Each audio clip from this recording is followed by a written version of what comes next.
Hi, I'm Michael Carignan. I've been writing poetry for over 40 years. I just got my third book accepted for publication. Uh, I never use titles anymore to my poems because I don't want you to be prejudiced on the impression of the poem. I'd rather you take away your own. And I appreciate you reading the poems and giving me your ideas and impression of them. Thank you.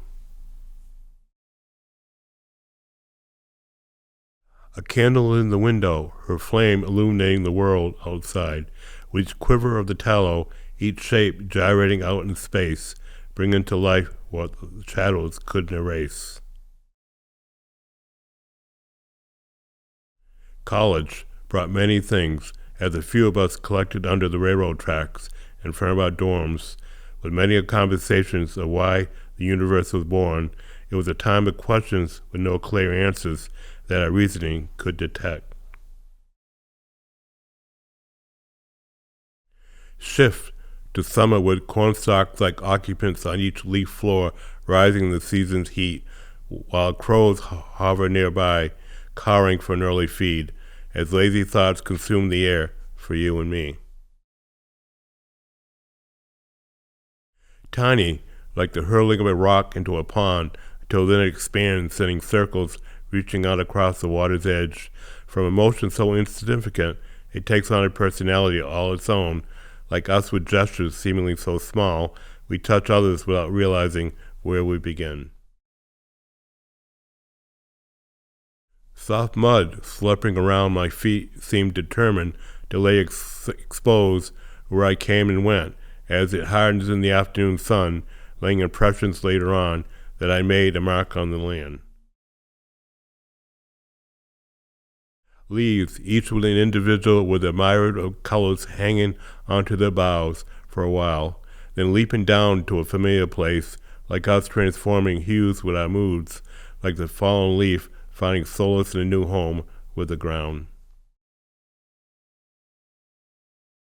Gossamer, threads like fine strands in the family cellar, held on the fragile secrets of the years, invested in the walls of childhood and growing up, surrounded by phantoms of the past who cared about our lives and theirs.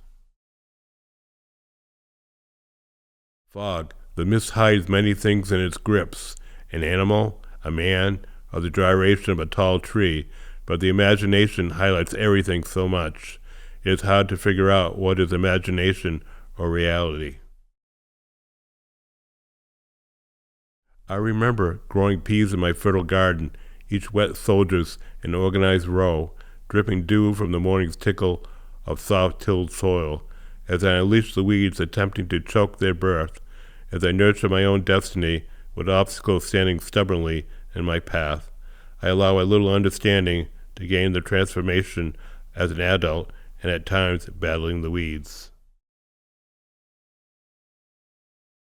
Time, at moments conjuring up the past, with a floor about so tight, of one pal who sat with me on my front porch steps, swapping stories until we laughed so hard that we wept. Now you and Sarge have passed, and Bruce left without a trace. Your family was so poor that I gave to you what I could. Now only tumbleweeds blowing freely in history. Orange moon illuminates through the hushing woods and the fields where animals like us peer up to see the blushing orb from the galaxy, with a necklace of the stars hung so humbly around her neck and the night sky so expressively. Rumbling down somber rocks in a rushing stream, I see my reflection changing with each turn in its journey. In a course like me, with vast depths down deep that are sometimes hard to believe what lies inside of me. Sounds, voices from far inside, quiver here and there like phantoms in my path, darting everywhere. I turn to stare, closing and opening many cerebral doors, with some master lock they must possess. Vanished are the silent church steeples jutting through the stilled air, the bubbling brook, the deer with docile eyes, but when I close my eyes in sleep, they reappear, floating just beyond my grasp in the nocturnal air. The wandering breeze eluding the staunch, uplifting boughs of the trees, escaping through the gaps between the haze of a twilight's glimmering of the day as I walk slowly on my way, with my thoughts now a memory. Ernie, my friend, since the third grade, had a trailer nestled in the woods, where a few of us met to share stories with our bond together, where the sunflowers flourished so tall that they seemed to try to reach the heavens on their way to the sky, so a part of memory of those days. Grass so green it shimmered in the morning sun, as it showed off a fresh-cut smell. We strode barefoot in wild abandon, in her dew-clustered children full of the dreams of nature and the freedom to become, surrounded by the swaying Timothy.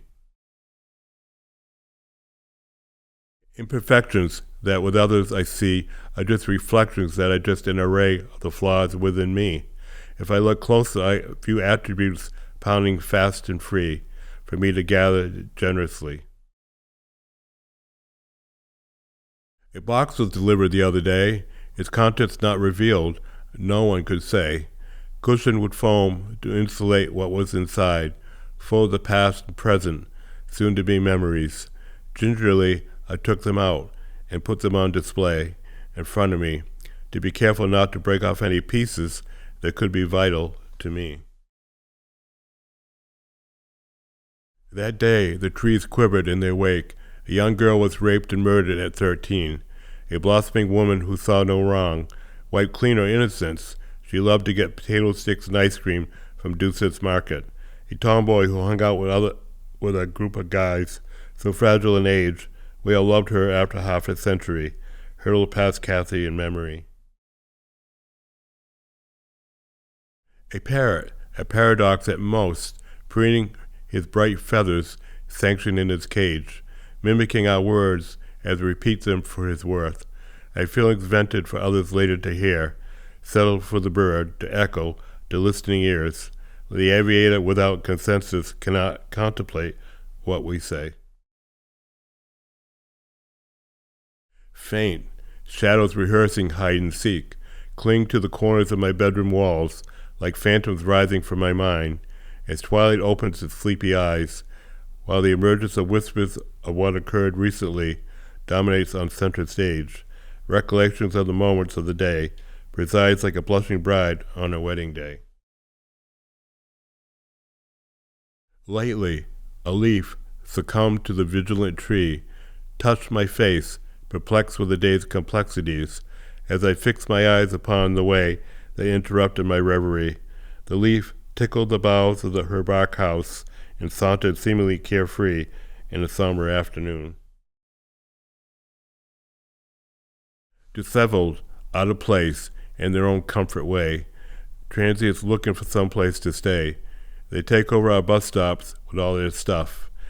Is there no other solution to their plight? I can't imagine living this way. Grasshoppers jumping so high from the tall grass of Timothy, as the birds assigned to flight complement the blushing skies, as we lay down in the fields gazing up, changing as quickly as our minds. To be as flexible as a tiny insect can be, we would possess the realm of what could be. Puppy love in the field near her house. We kissed even though I imagined more. She just broke up with a college guy who showed her much that I wasn't yet ready for, even though I played with what it could be like in my fantasies. The shaft of light filtered through the robust leaves in the trodden woods, where animals surged like the rising brook, appointing a halo for anything that breathed, while we squandered on our time on little things, while the world around us, for a second, spends its time feeling so alive. Driven, I unlocked the family's vault, rummaging through faces of relatives and friends long unseen, as they forever touched me like a brush of a swinging bough, bowing from a resilient tree, as I am but an acorn born from the souls of yesterday to gather in this century.